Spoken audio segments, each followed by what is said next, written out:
Shalom Elohim, haleluya, puji nama Tuhan. Semangat pagi Bapak Ibu Saudara yang dikasihi Tuhan kita Yesus Kristus. Jumpa lagi bersama saya Pendeta Samuel Mabuntu dalam Renungan Pagi ke 2691 hari. Renungan pagi ini mengudara. Puji Tuhan. Bapak Ibu Saudara yang dikasihi Tuhan, sebelum kita membaca, mendengarkan, dan merenungkan firman Tuhan hari ini, mari kita berdoa, minta pimpinan Roh Kudus. Kita berdoa. Bapa di surga, berbicaralah kepada kami semua. Pakai firman Tuhan ini untuk menegur kami, menasihati kami, meneguhkan iman percaya kami, dan memberkati kami semua. Di dalam nama Tuhan Yesus yang adalah firman Allah yang hidup, kami berdoa. Amin. Haleluya. Bapak Ibu Saudara yang dikasihi Tuhan, bersama dengan saya kita akan belajar Alkitab dari kitab Kejadian sampai kitab Wahyu. Mari buka Alkitab kita. Efesus 4 ayat 1 sampai ayat 2. Di bawah perikop kesatuan jemaat dan karunia yang berbeda-beda. Demikian firman Tuhan. Sebab itu aku menasihatkan kamu, aku orang yang dipenjarakan karena Tuhan, supaya hidupmu sebagai orang-orang yang telah dipanggil berpadanan dengan panggilan itu. Hendaklah kamu selalu rendah hati, lemah lembut, dan sabar. Tunjukkanlah kasihmu dalam hal saling membantu. Amin. Firman Tuhan. Haleluya. Bapak Ibu Saudara yang diberkati Tuhan, Rasul Paulus dalam kebenaran firman Tuhan ini mau memberikan nasihat kepada kita semua jemaat Tuhan. Amin. Supaya apa? Supaya kita sadar akan status kita yang adalah anak-anak Allah. Yang adalah orang-orang yang dipilih dan dipanggil untuk diselamatkan. Haleluya. Bapak Ibu Saudara yang diberkati Tuhan, karena status kita adalah anak-anak Allah, kita juga adalah ahli waris dari Bapa kita yang ada di surga, yang mewariskan surga buat kita anak-anaknya. Amin. Kita yang dulu hidup dalam kegelapan, sekarang kita sudah menerima terang Kristus. Saudara yang dikasihi Tuhan, Rasul Paulus mau memberikan pemahaman kepada seluruh jemaat supaya mereka itu memiliki pandangan dari sudut pandang Allah, di mana kita semua anak-anak Allah adalah anak-anak terang, yang hidup kita harus berbeda dengan orang-orang yang tidak mengenal Allah. Jangan sampai saudara orang tidak dapat lagi membedakan gelap dan terang karena mereka melihat anak-anak Tuhan tapi hidup dalam kegelapan. Bapak Ibu Saudara yang diberkati Tuhan, kita harus berbeda dengan orang-orang dunia, dengan orang-orang yang tidak mengenal Allah. Saudara dan saya harus hidup jadi terang Tuhan di dunia yang gelap ini. Harus berbeda. Jangan sampai saudara dan saya sama aja dengan orang-orang yang tidak mengenal Tuhan.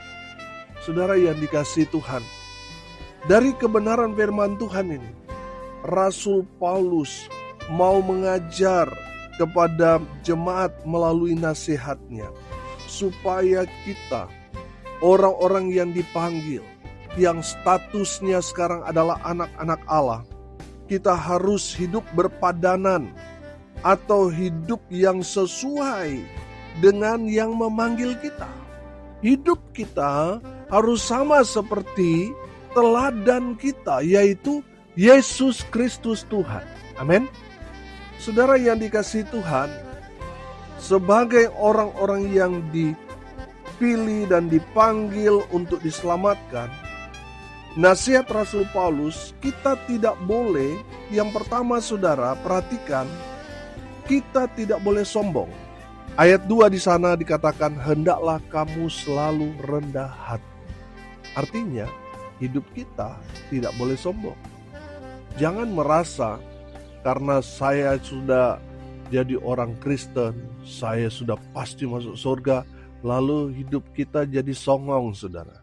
Hidup kita belagu, saudara. Hidup kita tidak jadi berkat. Saudara yang dikasihi Tuhan, kita harus rendah hati, tidak boleh sombong. Amin. Kalau saudara sombong, bukan roh Allah yang ada di dalam diri saudara, tetapi siapa? Roh iblis. Sudah pasti itu. Bapak Ibu Saudara yang dikasihi Tuhan, memang kita melihat ada juga orang Kristen yang sombong, betul? Ada juga hamba Tuhan yang sombong, betul? Nah, saudara yang dikasihi Tuhan, orang itu dapat mengenali seseorang itu ada Roh Kudus dan roh iblis itu dari apa? Dari melihat karakter. Karena karakter itu bicara buah. Apa yang ada di dalam saudara itu akan terekspresi dalam kehidupan saudara, menghasilkan buah-buah itu. Apakah yang dihasilkan adalah buah-buah daging atau buah-buah roh? Bapak Ibu Saudara yang dikasihi Tuhan, saya yakin dan percaya orang yang hidup dalam pimpinan Roh Kudus, dia akan hidup dalam kerendahan hati. Amin. Roh Kudus yang akan memimpin dia. Roh Kudus yang akan selalu mengingatkan dia untuk memiliki karakter Kristus yang rendah hati. Haleluya. Bapak Ibu Saudara yang diberkati Tuhan, kalaupun di sekitar kita ada banyak orang-orang yang angkuh, orang-orang yang sombong, ya kita jangan ikut-ikutan. Kita harus jadi berkat di sana. Kita harus berani tampil beda. Amin. Saudara yang dikasihi Tuhan, mungkin saudara punya banyak alasan untuk sombong. Karena mungkin status saudara, titel saudara, kekayaan saudara. Tapi hiduplah rendah hati. Amin. Saudara yang dikasihi Tuhan, kalau kita hidup rendah hati, saya yakin saudara, Tuhan senang. Kalau Tuhan sudah senang, saudara pasti akan dipakai Tuhan dengan luar biasa. Sudah pasti berkat Tuhan itu akan terus melimpah dalam kehidupan saudara. Ada banyak orang gak siap ketika mereka diberkati.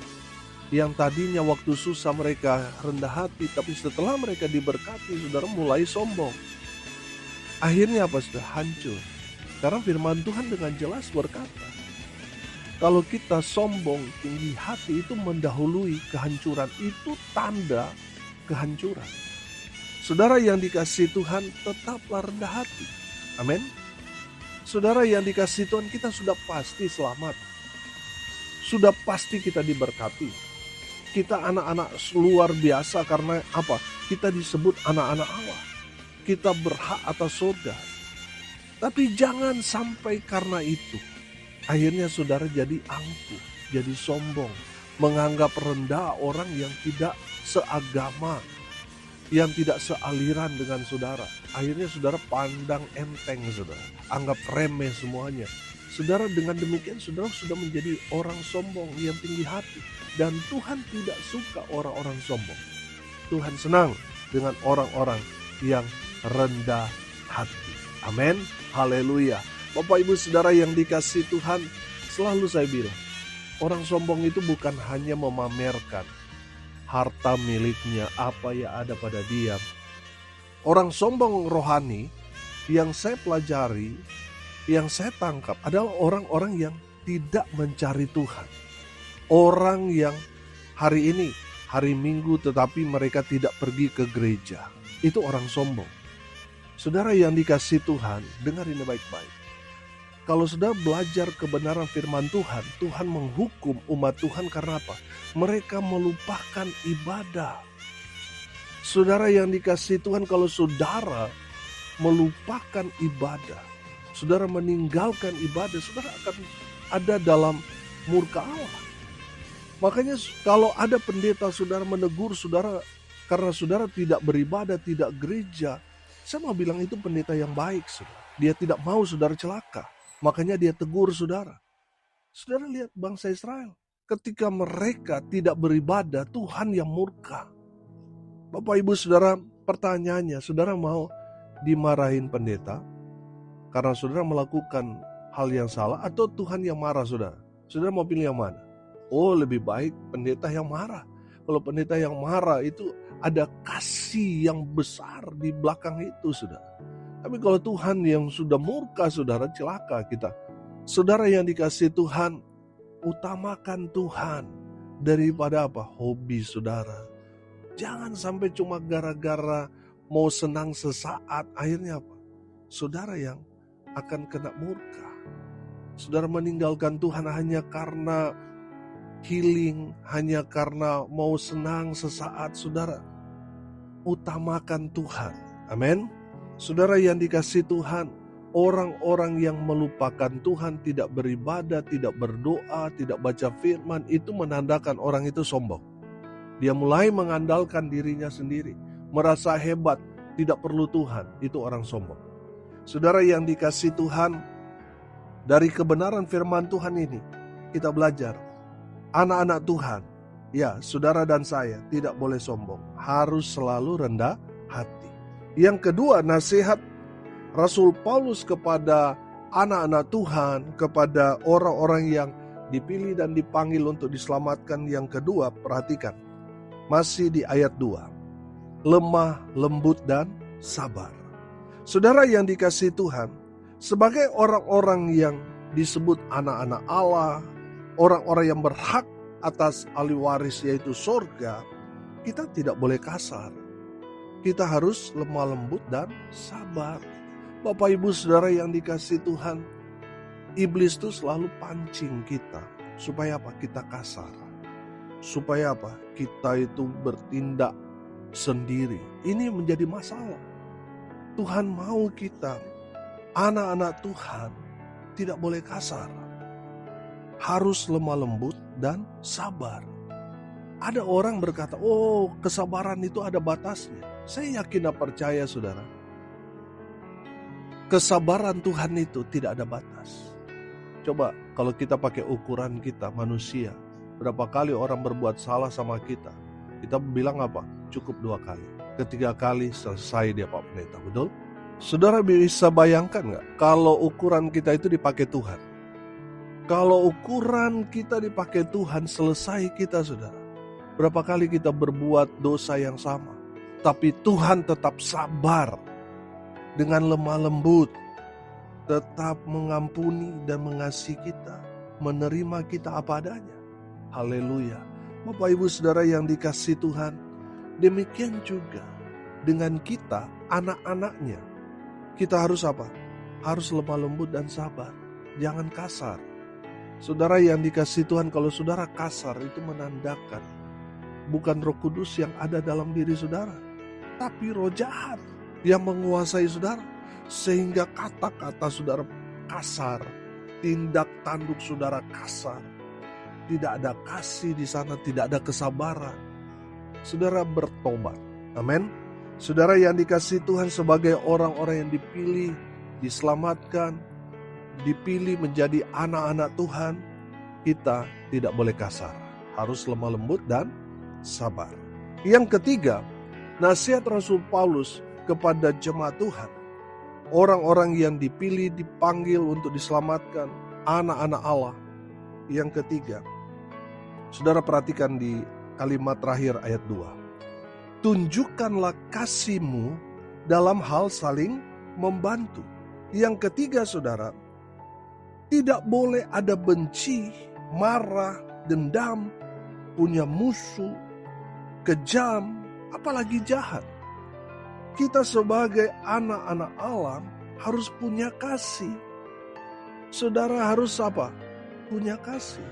Sebagai wujud kasih kita kepada Tuhan, kita juga harus mengaplikasikan kasih kita kepada Tuhan kepada sesama kita manusia. Amin. Bapak ibu saudara yang dikasihi Tuhan, jangan masa bodoh dengan apa yang ada di sekeliling kita. Kita ada di tempat kita sekarang untuk apa? Untuk jadi berkat, bantu, tolong orang-orang yang ada di sekitar kita. Saudara, saya percaya kalau ada Yesus dalam diri kita, pasti ada belas kasihan. Amin. Di saat saudara jalan, melihat ada orang yang susah, orang menderita, orang yang lapar, pasti Tuhan akan mengetuk pintu hati saudara untuk berbelas kasihan kepada orang itu. Amin. Saudara yang dikasihi Tuhan, kita yang sudah mendapat kasih karunia, mari kita mau jadi jawaban bagi orang-orang yang ada di sekitar kita dengan memberikan bantuan kepada mereka, dengan membantu, saling tolong menolong satu dengan yang lain. Saudara, kita mempermuliakan nama Tuhan. Amin. Orang-orang yang tidak mengenal Tuhan dapat melihat kebaikan dari kita. Mereka kemudian apa, saudara? Penasaran. Apa yang menggerakkan saudara sehingga saudara berbuat baik kepada mereka, peduli dengan mereka. Saudara, saya percaya rasa penasaran itu yang akan mendorong orang-orang yang ada di sekitar kita itu mengenal Tuhan. Karena apa?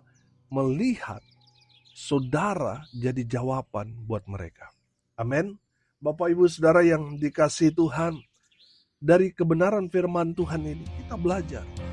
Kita anak-anak Tuhan, kita harus jadi berkat. Amin. Tidak boleh ada kebencian, marah, dendam, punya musuh, kejam, apalagi jahat. Yang ada pada kita itu harus ada kasih, yang dapat kita wujudkan dengan cara saling membantu, menolong satu dengan yang lain. Amin. Bapak Ibu Saudara yang dikasihi Tuhan, hari ini kita belajar nasihat Rasul Paulus kepada jemaat Tuhan, ya, kepada kita semua, orang-orang percaya. Kita adalah orang-orang yang dipilih, dipanggil untuk diselamatkan. Kita juga mendapat warisan surga karena kita adalah anak-anak Allah. Sebagai anak-anak Allah, kita tidak boleh sombong. Harus selalu rendah hati. Yang kedua, tidak boleh kasar, tapi harus lemah lembut dan sabar. Yang ketiga, tidak boleh membenci, tidak boleh ada amarah, dendam, tidak boleh ada punya musuh, tidak boleh berbuat kejam, apalagi jahat. Anak-anak Tuhan harus punya kasih dan jadi berkat, jadi jawaban dengan cara saling menolong satu dengan yang lain. Amin. Mari kita berdoa. Terima kasih Bapa di surga atas berkat firman yang sungguh memberkati kami. Berkati semua pendengar dimanapun mereka berada. Tuhan memberkati hidup mereka. Rumah tangga mereka diberkati. Usaha, pekerjaan, pelayanan mereka dibuat beruntung berhasil dalam segala hal. Mereka yang sakit Tuhan sembuhkan. Mereka yang lemah Tuhan kuatkan. Tuhan hibur mereka yang berduka cita. Dan hamba berdoa, biarlah berkat surga turun memenuhi semua pendengar. Bapak Ibu Saudara yang dikasihi Tuhan, arahkanlah hatimu kepada Tuhan dan terimalah berkat dari Tuhan Yesus. Tuhan memberkati engkau dan melindungi engkau. Tuhan menyinari engkau dengan wajah-Nya dan memberi engkau kasih karunia. Tuhan menghadapkan wajah-Nya kepadamu dan memberi engkau damai sejahtera.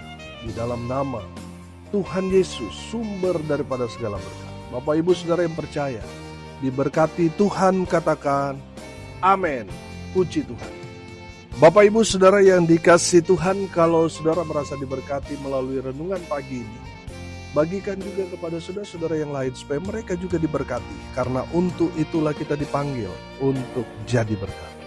Salam kasih dari Bali. Saya Pendeta Samuel Mabutu. Sampai jumpa besok pagi. Tuhan Yesus memberkati kita semua.